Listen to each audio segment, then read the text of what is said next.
வாதம். ஆனால் கேள்வி என்னவெனில், இந்த வால்ட் பி-யின் ரகசியம் என்ன? ஏன் இதுவரை யாராலும் திறக்க முடியவில்லை? இதற்கு பின்னால் ஏதேனும் சாபம் இருக்குமா, அல்லது உலகத்திலிருந்து மறைக்கப்பட்ட புதையல்கள் உள்ளதா? ஒரு நாள் இது திறக்கப்பட்டால் உண்மையிலேயே பேரழிவு ஏற்படுமா?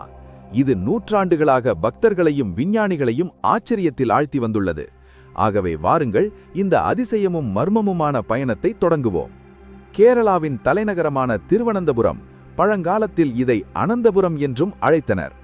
கடலும் பசுமையும் சூழ்ந்த இந்த புனித நகரத்தின் மையத்தில் அமைந்துள்ள ஸ்ரீ பத்மநாப சுவாமி கோவில். திருவனந்தபுரம் பகுதி அனந்தகாடு அல்லது அனந்தவனம் என அழைக்கப்பட்டது. அதாவது அனந்தனின் காடு என்று பொருள். அங்கு வாழ்ந்தார் திவாகர முனிவர், பகவான் விஷ்ணுவின் மிகுந்த பக்தர். அவர் ஆண்டாண்டு காலம் கடும் தவம் செய்து ஒரு ஆசை மட்டும் வைத்திருந்தார்.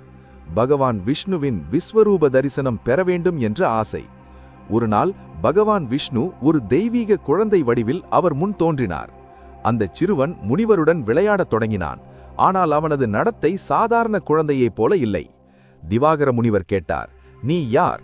சிறுவன் புன்னகையுடன் சொன்னார், "நீ என்னை பிடித்தால் நான் உன்னுடன் இருப்பேன், இல்லையெனில் நான் மறைந்து விடுவேன்." இதை சொல்லிவிட்டு அவன் ஓடி மறைந்தான் மற்றும் முனிவரிடம் சொன்னான், "நீ என்னை அனந்தவனத்தில் காண்பாய்." முனிவர் அந்த குழந்தையை தேடிச் சென்றார். இறுதியில் அவர் ஒரு பெரிய மகுவா மரத்தின் கீழ் வந்தடைந்தார்.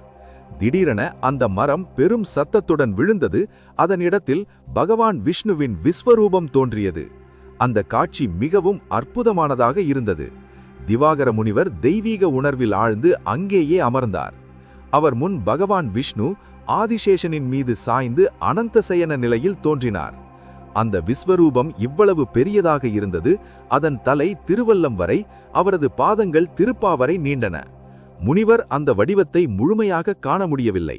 அவர் கைகளை இணைத்து வேண்டினார், "ஓ பிரபு, தயவு செய்து உங்கள் வடிவத்தை சிறிது குறையச் செய்யுங்கள். நான் உங்களை முழுமையாக தரிசிக்கட்டும்." பகவான் அவரது வேண்டுகோளை ஏற்றுக்கொண்டார். தம் விஸ்வரூபத்தை சிறிதாக்கி அங்கேயே அனந்தசயன ரூப தரிசனம் கொடுத்தார். அதுவே திவாகர முனிவருக்கு அவரது பிரபுவின் முழு தரிசனம் கிடைத்த தருணம். பின்னர் இந்த அதிசய நிகழ்வு திருவாங்கூர் மன்னர் காதில் விழுந்தது. அவர் உடனே அந்த புனித இடத்தில் ஒரு மகத்தான கோவிலை கட்ட ஆணையிட்டார்.